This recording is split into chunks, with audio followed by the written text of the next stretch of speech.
Good evening. Welcome, everyone, and thank you for coming. My name is Professor Morris Cunningham, better known as Mo Cunningham. I'm a professor of political science, and I'm glad today to be able to be here hosting this evening with the McCormack Leadership Series and our special guest, Larry DiCara, former Boston City Councilor, a man who knows this city as well or better than anyone in the city, and who has just recently published a book, which I have with me, Turmoil and Transition in Boston, a political memoir from the busing era. So for those of you who really want to learn about this city, this is essential reading. And Larry will talk a little bit about it tonight, but I know what's on all of our minds in particular, and that is last evening's mayoral election, yesterday's mayoral election, I should say, a narrow victory for Marty Walsh over John Connolly. And Larry tonight is going to talk about what that means for the city, and I hope we'll hear a little bit of the demographics of the city as they've changed over the years from when Larry served on the Boston City Council and also ran for mayor. It's a far different city, and Larry has seen it all, participated in much of it, and there's nobody better to talk to us about what the future of the city is. So with that, I turn it over for a few remarks to Larry DiCara. Thank you, Larry. Thanks, Mo. Thank you very much. I have a great feeling for this building because one of the things I advocated when I was on the board of the university from 87 to 94 was the construction of the Student Center. And I've been here, but I've never spoken here before, so I feel pretty good about that. I'm going to talk a little bit about what I studied and what I wrote about in the book. We'll talk a little bit about the election, and then we'll talk a little bit about what advice I would give the new mayor, whether he's listening or not. The key aspect of the book is that cities reinvent themselves. And Boston has reinvented itself in an extraordinary way during my lifetime, and it will continue to reinvent itself going forward. In the case of the era in which I served in office, the major event was the desegregation order and the emptying out of perhaps 10% of the city's population in the course of a year or so as people exited the city, many of them parents and children. And then, as always happens in cities, their spaces were taken by different people. People who wanted to be there. People who were, in many cases, without children, who were not concerned about the schools, who did not care whether the people who lived next door to them were gay or black or Spanish or didn't even go to Mass on Sunday. And it is that platform upon which the new city has been built. A city which is such an extraordinarily different place than it even was 30 years ago, that each of the candidates for mayor of Boston declared in the middle of the campaign that they would not march on the St. Patrick's Day parade because that parade committee does not permit gay and lesbian people to march. Something that people in public life would not have even talked about doing 20 or 30 years ago. So we are a new city, and the old barriers have toppled. When I ran for mayor 30 years ago, intelligent people in conversation would say, you know, DiCara may know more about this stuff than anybody else, but he's not going to win because he's Italian, and we'll never have an Italian mayor. DiCara's, he'd be a great mayor, but he can't win because he's single, and nobody who's single will ever be elected mayor of Boston. Well, folks, we've had an Italian mayor for 20 years. The world has not ended. We have a mayor who, at least on paper, is single, and people really could care less at this point in time. And I think that that is part of the ongoing evolution of Boston. Now, Connolly and Walsh, although ideologically very similar, were culturally significantly different. John Connolly went to Roxbury Latin School, Harvard, where he was a class officer, Boston College Law School, one of the great law schools of the country. And Marty Walsh came up through the Union movement, went to BC Knights. Connolly's from West Roxbury, Walsh is from Dorchester. I'm from Dorchester. Harry's from Dorchester. You know, these battles between West Roxbury and Dorchester have been going on for a long time. This time, Dorchester won. But there are cultural differences. I actually thought that only rich people lived in single-family homes when I went to Boston Latin School, and most of them lived in West Roxbury. And what the fascinating, the analysis I did today of the election returns, are that the precincts in West Roxbury where John Connolly did the best were the ones where I did the best, where they had the most kids going to Latin school and the most people who were educated and the most single-family homes. And the more blue-collar precincts, the ones I didn't do as well in the 70s and early 80s, were the ones that Marty Walsh did the best in. And the startling thing to those people who study these things, and Mo and I don't sleep at night because we look at numbers all the time, is that there were precincts in West Roxbury where Marty Walsh and John Connolly were almost neck to neck. But there was no precinct in Dorchester where that was the case. John Connolly did far better in the downtown precincts than he did in his own backyard. But the other interesting thing, given that we have dealt with Cuccinelli, for example, in Virginia, who's a Tea Party guy, and his running mate, the minister, pretty scary gentleman. Neither of these is a Tea Party person. They are both members of the grown-up party, the party of maturity, call it what you may. And if one takes a look throughout history, there really has always been a party of maturity and a party of anarchy. And in Washington of late, the Tea Party folks are the party of anarchy. And I suggested in a speech I had at GW that if Ted Cruz really doesn't want to have a functioning government, move to Somalia. Find out what it's like to not have a functioning government. But in the 70s in Boston, I saw the party of anarchy. It was all around me. And if you take a look at the great civil rights battles of the 50s and 60s, the Democratic Party was primarily the party of anarchy. It was the party of Strom Thurmond and James O. Eastland and Stennis and all those people who basically did not want the government to do its job. And the fascinating thing is that, thankfully, after 2 weeks of a shutdown that accomplished absolutely nothing, except people got paid for not working, which meant the economy was clobbered, but we didn't save any money during the shutdown. Thoughtful Democrats and thoughtful Republicans came together and got us out, at least for a number of months. And in the 70s, when I was on the city council, I sat next to Louise Day Hicks. I sat next to her because we sat alphabetically. Conley came first, I came second, Hicks came third. 73, 74, and 75, the two worst years in the history of the city. Then Louise became council president in 76, which is a whole story unto itself. It's in the book. But during those years, even though she and I may have been diametrically opposed on some of the great issues of the day, when Boston was on its knees, when we, in some people's minds, would have been next after New York, which defaulted, Louise and my other colleagues in the city council rallied together, passed important legislation, the Water and the Sewer Commission being a simple, mundane, but very important step, and got the city in a more sturdy financial position. I'm an optimist. I would argue that anyone who is 64 years old, who has 3 16-year-old daughters at home, has to be an optimist.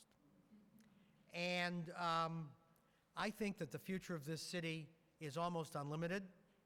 It's almost unlimited because bright young people want to live here. They will live here in less space than we wanted to live in. They will live here without automobiles. They will live here with bicycles down the basement. They will live here in very different ways than many of us did. And the most fascinating thing, as a guy who grew up in Dorchester in the post-war era and saw his friends bolt the first chance they could get to various places south, is that now my friends' children are leaving those godforsaken places without sewers, and coming into the city and repopulating the very neighborhoods from which their parents fled. Now, taking a look, I've just had less than 24 hours to review the map of what happened yesterday. We have a new electoral map in Boston. It is as if there is a big river west of Franklin Park. And everything to the east, just about everything, voted for Walsh, and most everything to the west voted for Conley. It's pretty simple. Where that line was determined who won, because a lot of people thought that Hyde Park and Rosendale would vote for Conley, but a lot of Rosendale and all of Hyde Park voted for Walsh. That's a different electoral map than elected Kevin White 4 times, re-elected Ray Flynn twice, and elected Tom Menino 5 times. Previously, white liberals, progressive voters, call us whatever you want, folks who lived in Back Bay, Beacon Hill, South End, those neighborhoods would usually side with the minority community, which was primarily, when Kevin was mayor, a black community and increasingly a multi-ethnic minority community. Those rules have changed. Minority communities, nearly every precinct, sided with South Boston and coastal Dorchester, with whom they have not been politically aligned, with one exception, at any time in recent history. That exception was the referendum on the school committee, when neither South Boston nor Roxbury wanted to have the school committee be appointed. Other than that, they've been on opposite sides in nearly every significant municipal battle since 1967. So we have a new map. What also has happened is that after about 50 years of the population of the city moving south, the population of the city is now moving north. So that the largest voting precincts in this city are no longer in South Boston, or even Neponset, or West Roxbury or Hyde Park, but it's Ward 6, Precinct 1, Channel Center. It's Ward 5, Precinct 1 in Park Square and Bay Village. It's Ward 4, Precinct 2 in the Prudential Center. It's Ward 3, Precinct 5 in Charles River Park. It's Ward 3, Precinct 6, which basically goes from the Congress Street garage down to around Downtown Crossing. And it's Ward 3, Precinct 8, which goes from Downtown Crossing to Chinatown. Ward 3, Precinct 1, which is the waterfront, and right up to Harbor Towers. And Ward 3, Precinct 7, which is the neighborhood known as South of Washington, which happens to be the neighborhood where my father lived when it was the poorest housing in the city almost 100 years ago. That neighborhood was immigrant housing, cold water flats. Daddy lived so we could hear the squeak of the train when it stopped at Dover Street Station. That's how close he lived. He was right across from Foley's. And all that housing, not all of it, most of it was torn down. It was made industrial, and guess what's happening 55 years later? It's becoming residential again. So as Mo Cunningham and I were discussing that this is a ballet, and you have different acts as the city reinvents itself time and time again. The other interesting thing was the endorsement game. I tend to think that the symbolism of the 3 minority candidates, Charlotte Golar-Ritchie, Felix Arroyo, and John Barros, endorsing Marty Walsh was more important than the votes they carried, because it was a message to a lot of people in places like Jamaica Plain, where I lived, which went for Conley, but it was close, that Marty Walsh was not just a union guy from the Irish laborers local in Savin Hill. It gave him a much greater dimension, which I would argue he has had for a long, long time. Now, I would argue that, although I've never served in the legislature, I've been around the legislature for almost 50 years, filed my first legislative bills when I was 20. I had a future when I was young. And the legislature by nature, because nobody runs against each other, is much more collegial than the city council. where people are on collision courses. But one thing that John Conley probably had to lie awake nights thinking about was how come so few of the people who worked with him endorsed him. He didn't get Consalvo, he didn't get Ross. Tito Jackson endorsed Marty Walsh, and he didn't even get Ayanna Pressley, who arguably he bailed out 2 years ago. Is that the city council, or is it a bigger issue? Okay, a couple of things on advice to the new mayor. I think this city's in far better shape than it was 20 years ago. Crime rate is down significantly. There were 152 homicides in 1992. The Stewart case, some of us who are older remember that, not the proudest day in the history of the city. So we haven't had a lot of civil unrest. We have no serious financial distress. Nobody's been indicted in 20 years, folks. I was at City Hall when the fire commissioner got indicted, when the assessor got indicted, when people went to jail. I would argue that there's a couple of reasons why Tom Menino turned out as he did. First of all, he grew up in a minority neighborhood. Reedville is the very tip of the city. My dad, who worked at the Herald, as I mentioned, in the New York streets area where he grew up, Daddy used to tell us about a lady named Florence Smith who lived in Reedville.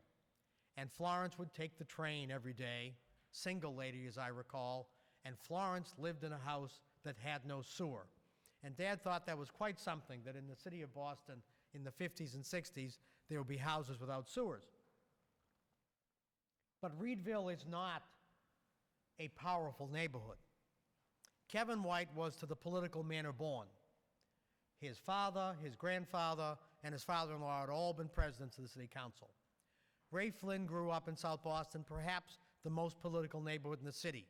Nearly everybody he knew worked for the city, the state, the courthouse, or they worked for Gillette or for the Edison or for the telephone.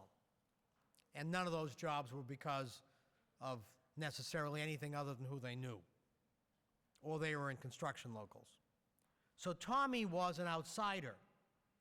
He was an Italian kid growing up in an Irish-dominated city, not from a powerful neighborhood, may have been beat up some as a kid, not sure, but nobody could have predicted what a zealot he was with the city finances.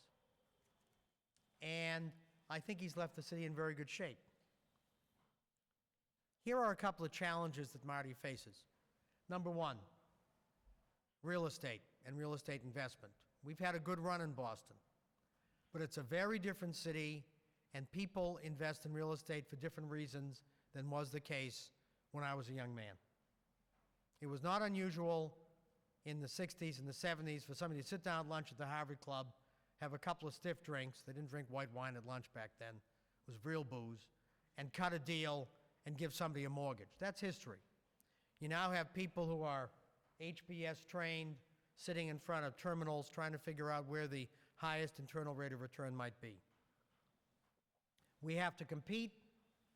We cannot let overzealous neighborhood groups interfere with the decision-making process. Number two, John Conley used to say in the campaign he wanted City Hall to be like an Apple store, right? Well, City Hall can do better. I've had documents get lost going from one floor to the other.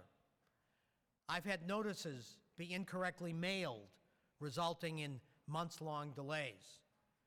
I think we've shown that we can do things better in some aspects of city government. I think we have to radically accelerate that progress. We have to take a look at bureaucracy, especially in the school system. When I was on the council in the early 70s, there were 100,000 children in the school system. I think it was 101. We have the same number of employees today for a school system of 60,000. Not a lot of them are teachers. It's different layers of bureaucracy.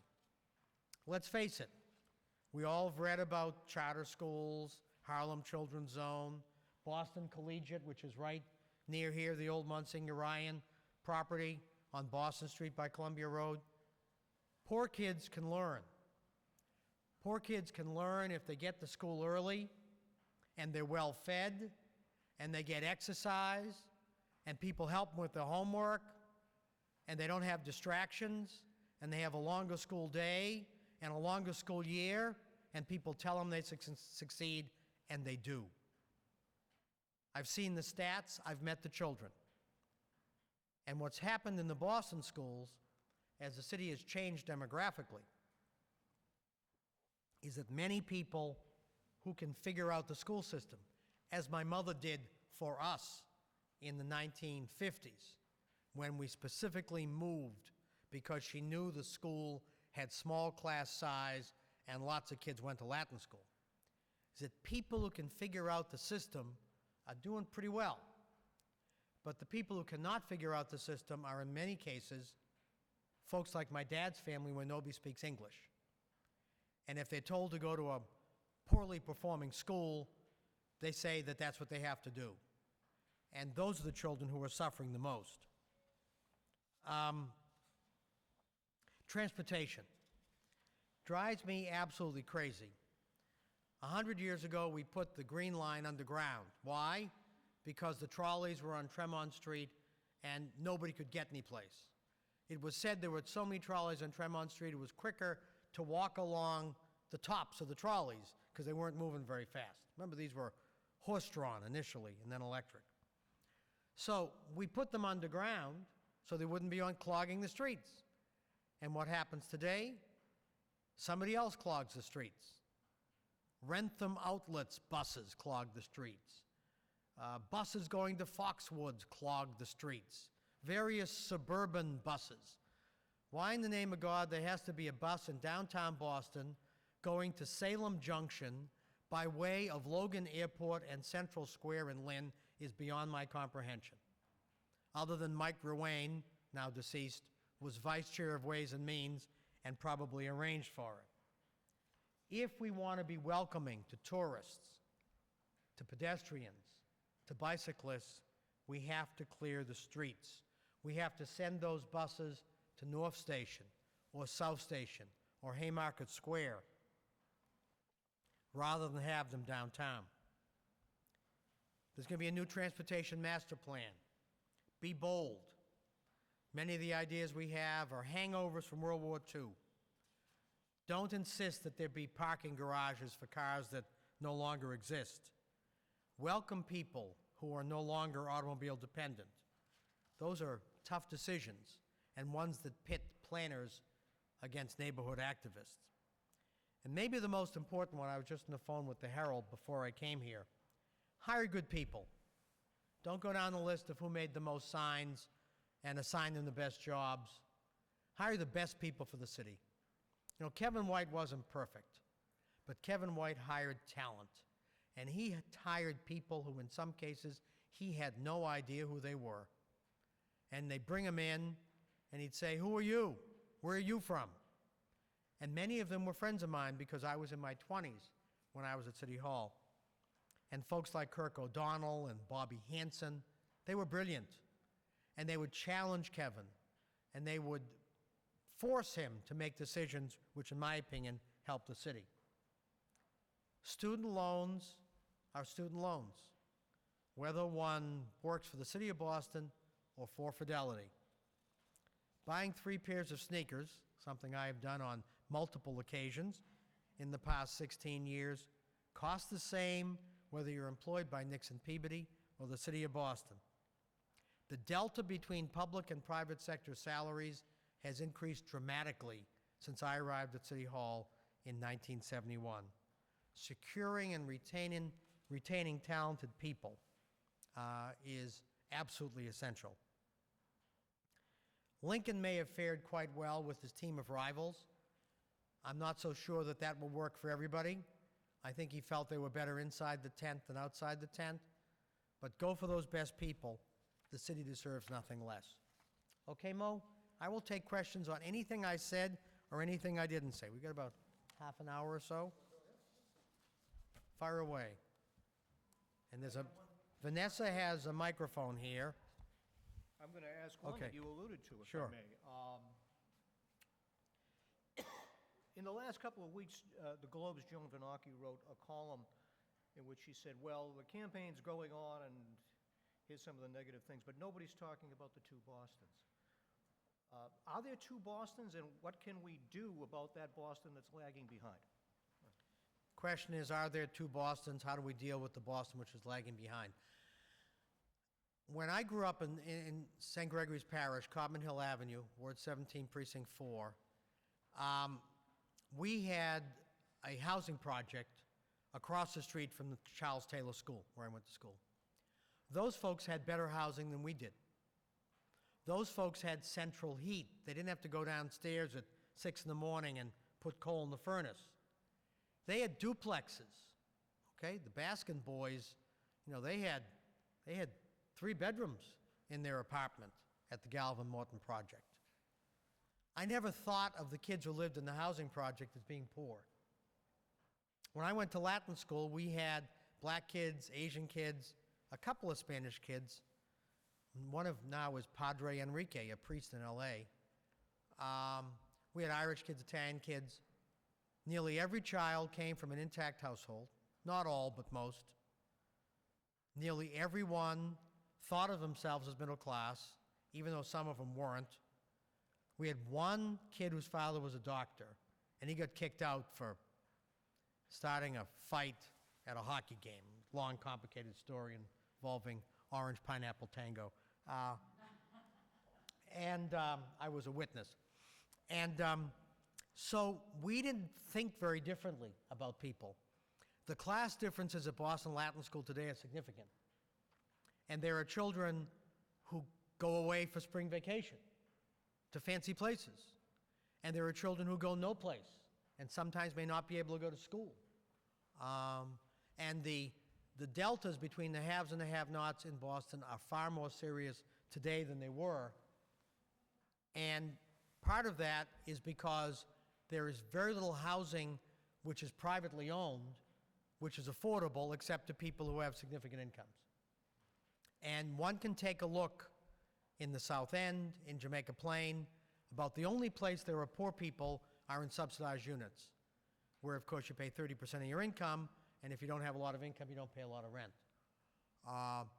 Jamaica Plain, we moved there in 1989, 24 years this month, day after Thanksgiving. It snowed. And Jamaica Plain, when we arrived, Teresa and I arrived in Jamaica Plain, had 4 Catholic churches and 4 Catholic schools. And today, there are 2 Catholic churches, Our Lady of Lourdes and St. Thomas, which share a priest from Spain, and no Catholic schools. Did the people leave or did the institutions leave? What message is it to working class people who go to church if the schools are shut down from under them? And the number of children in Jamaica Plain decreases every 10 years, and the Hispanic population decreased in the last census, all because of the forces of economics. And the very thought, I had a friend of mine, a supporter, still with us, who was a broker at Scudder, Stevens & Clark, one of those old shops that I expect nobody in this room could have done anything other than maybe mop the floor.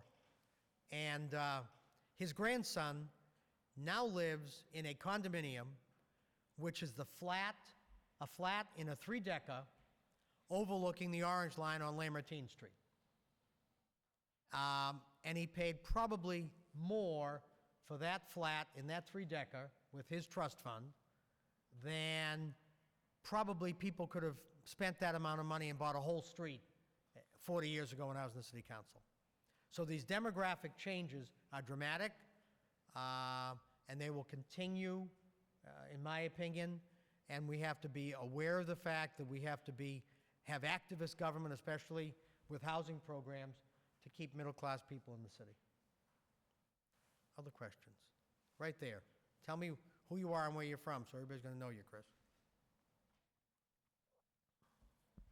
I'm Chris McCrae. I'm a senior here at UMass Boston studying accounting. Now that And from where, Chris, originally? Pembroke, Massachusetts. Yeah. They have sewers down there? Yes, they do. I think. But now that East Boston has rejected the Suffolk Downs casino proposal, how do you see a future casino in Boston shaping up, if any? Question deals with the casino. I wouldn't have wanted to be one of the lawyers or consultants that have been paid millions of dollars by Suffolk Downs this morning. East Boston's always had a bit of a rebel streak. If you look through history, there were the Maverick Street mothers who blocked trucks going to the airport with their baby carriages. Joe Porzio, who went to English High with my dad, would write cartoons, do cartoons. He was an artist in the East Boston Community News, which people would call the communist news back then, about Massport being an octopus. Remember that cartoon by Joe?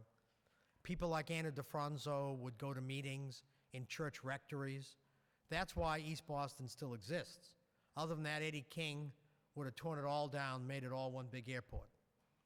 Freddie Salvucci stopped the tunnel from going right through the heart of East Boston. Now we have the third tunnel, which brings us onto the airport, which makes much more sense for all concerned. And that rebel streak came out. And, with pebbles and elastics and rulers, they beat the big guys and beat them. It wasn't even close. But just imagine you're all those high-priced folks, some of whom are my friends, who've been paid hundreds of thousands of dollars, millions of dollars to, quote, deliver East Boston for the casino, and you cannot.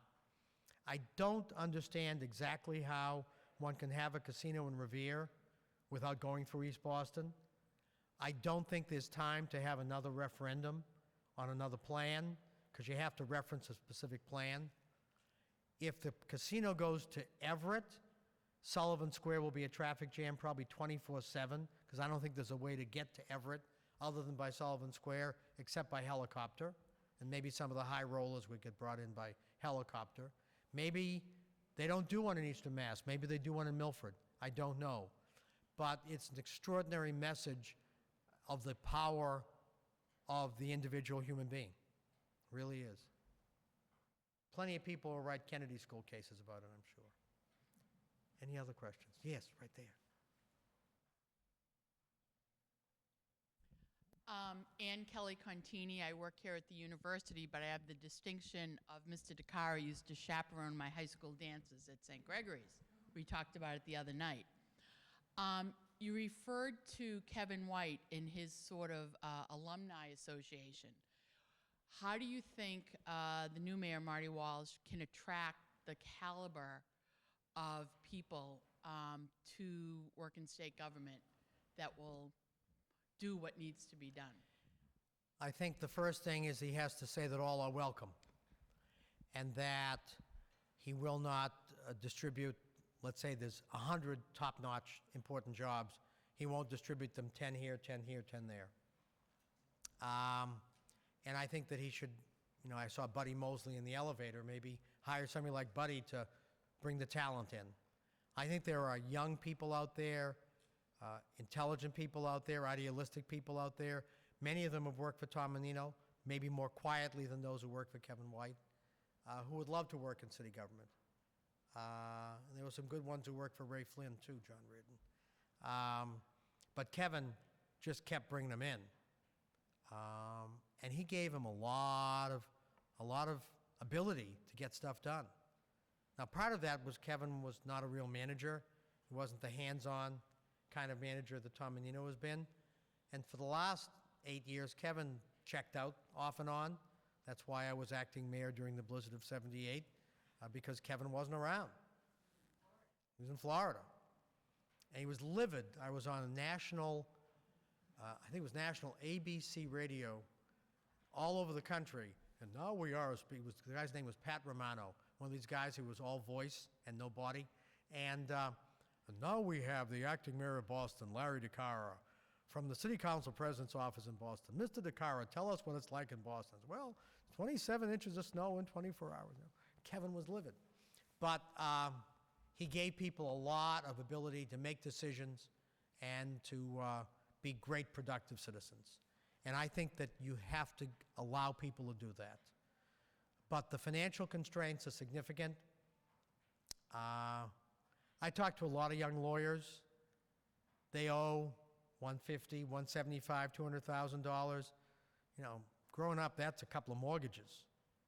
And so you have to be able to compensate people. Part of the very few hang-ups I have with the current mayor is he didn't want anybody to make more than him. The school superintendent does, the director of the library does, nobody else does. And you got to compete. And you have to compete with the private sector to get good people. Is that fair, Ann? And I'm sure I always made room for the Holy Spirit, by the way.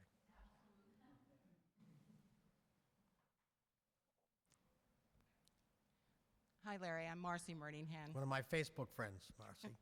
Well, also going back to the day, having serving as a veteran of Boston City politics from the late 70s, I worked with Robert Wood when he was superintendent of schools and did my doctoral work for Harvard on that, based on Judge Robert Wood, whose Garrity's daughter effort. is now governor of New Hampshire. That's right. Wouldn't he be proud? Maggie Hassan, he'd be Wouldn't very he be proud. proud?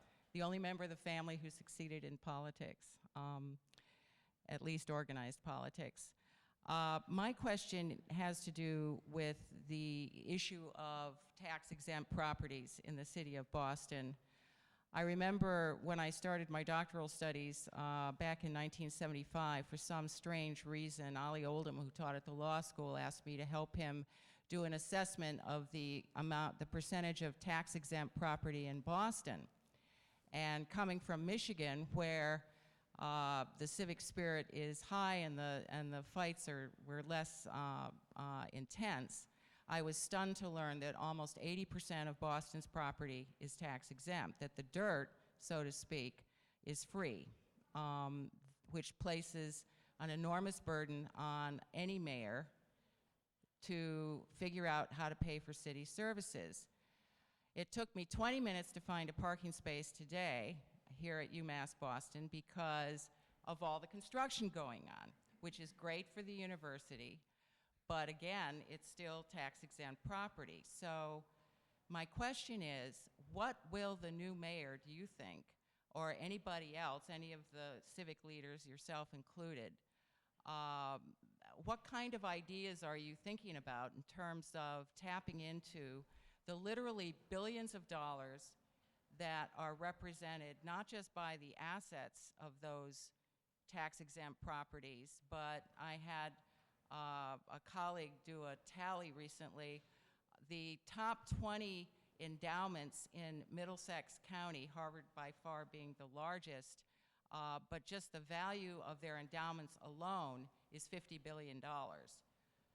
There's a lot of untapped assets in the greater Boston area, and I just wondered, is anybody thinking about that in terms of alternatives to tax exemption to help underwrite or deal with city in recent years needs? has reinvented the pilot formula, and they've doubled the amount of payments in lieu of taxes from nonprofits. Some have been quite cooperative, others have not. I'm a member of the Museum of Fine Arts. Somehow or other, Malcolm doesn't pay anything, and he could just like sell a painting and pay a lot, and a lot of the paintings they have are not even visible to the public. That's just an example, and I think a lot of it has to be because of the Chapter 180, which is the charitable corporations law in Massachusetts. A lot of it has to be voluntary. Much of it's owned by government. Massport owns most of the seaport. It owns, hundreds of acres in East Boston. They have begun to step up and pay more. And part of what I think we also have to do is find ways to secure revenues without taxes. When Prop 2.5 hit in 1980, which I realize could be 1880 as far as some of the students are concerned, Boston at that point had about 63% of its total revenues coming from the property tax. And it was ratcheted down pursuant to that, in my opinion, not very smart state law that was put together probably on a lazy Susan by a bunch of people like Barbara Anderson sitting around the kitchen table. They didn't necessarily know the impact of what they were doing. We are now back to 62 or 63% because state aid has shrunk dramatically. And that's very, very unfortunate for a whole bunch of reasons. The Water and Sewer Commission, which is, again, about the most boring thing you can talk about, took from the tax rolls the payment for water and sewer, which was being subsidized by taxpayers, which meant that if some sheik from Saudi Arabia had a floor at the MGH because he had an eye operation, and that had happened, that in fact my grandmother was subsidizing when they took showers, assuming they take showers. That is a pay-as-you-go, and there may be other things that city government has traditionally done through the property tax, which can be done as a pay-as-you-go basis. People don't like to do it, but if you're going to make those bold political moves, make them in the first or the second year. And I think everything should be on the table. Be bold. If Profiles in Courage had a sequel, there wouldn't be a lot of new chapters. And maybe it's time for a couple of new ones. Okay, right there. Hi, Larry. I'm Jared Warden from Holbrook. So a lot of supporters of John Connolly's campaign, even John Connolly himself, claimed that Marty Walsh's campaign was funded by some deep-pocketed individuals and organizations. So with the race that was this close, I'm wondering if you would agree that that's really what gave Marty the final push of success, or if it was some other factor that contributed to his win. Question deals with, in a race this close, was the money disadvantage the key variable? It may have been, Jared. It's tough to really tell. We're looking at approximately, I think the math was 15 votes per precinct. That's not a lot. And, I actually had lengthy discussions with neighbors at a Halloween party. I didn't dress up as anything. But we have an open house down across the street from where I used to live every year on Halloween. And you eat chili and drink red wine, and everybody walks. And sometimes you may have that second glass of red wine, which my children tell me I'm living on the edge. And people really talk because we all know each other and we trust each other. There was enormous understanding of the rights of labor to spend money, America's working families, although the guy did look like a bit of a sex offender. I wouldn't have put anybody like that on the screen. And there was understanding that the advocacy group, Liam Kerr, who I've met, very nice young man, that those groups have a right to spend money. But that last $500,000 bucks, the lady in the second floor in Rosendale who nobody knew who she was, people didn't like that at all. Now, let's just say hypothetically, and I can say this because of my Sicilian heritage. Let's say the Angiulo family paid for those ads. We probably should know that, shouldn't we? I represent real estate developers. Let's say a bunch of real estate developers pay for those ads. We probably should have known that. Let's say there were real estate developers with projects pending before the city who paid for those ads. I think we should know that. Let's say it was the Church of Scientology paid for those ads. We should probably know that. So that's where I think it may have actually backfired a little bit on Marty towards the end.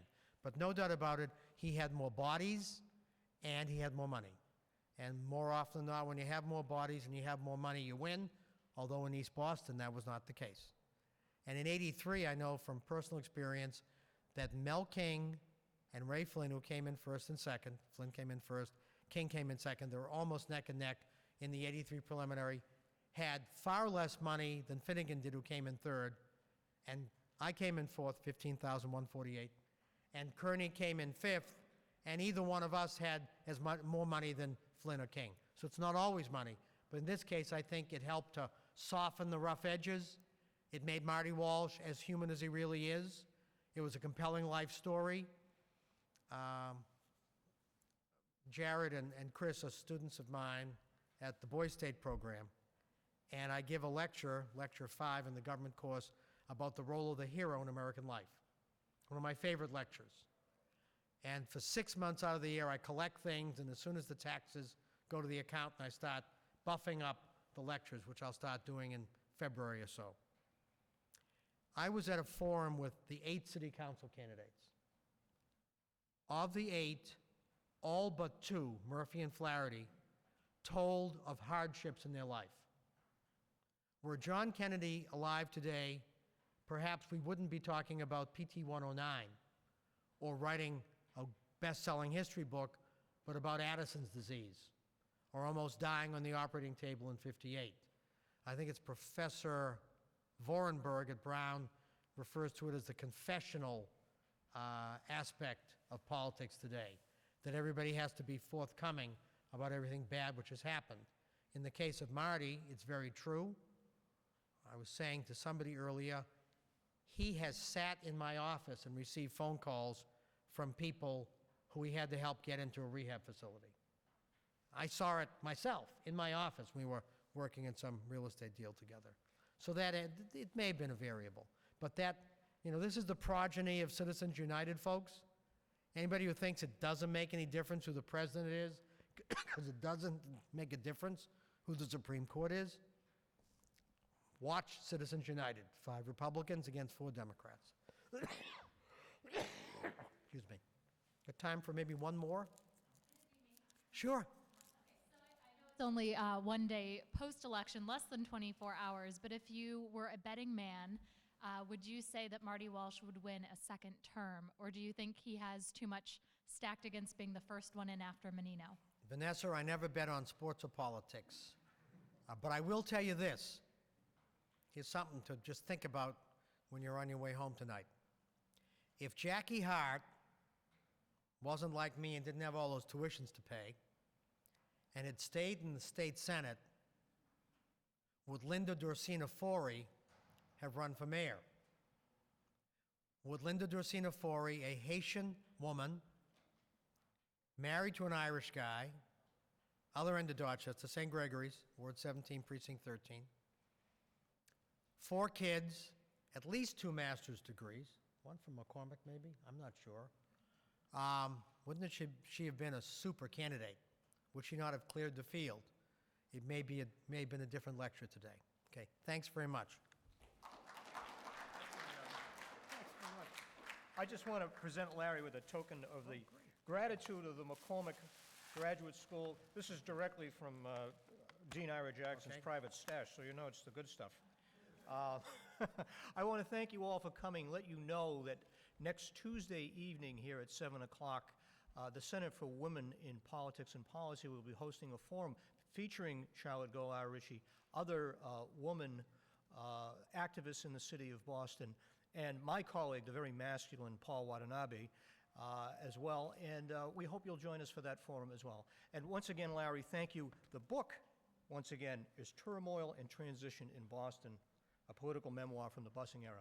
Must-read material. Thank you all. Thanks, Paul. I'm not a public employee, I can accept this.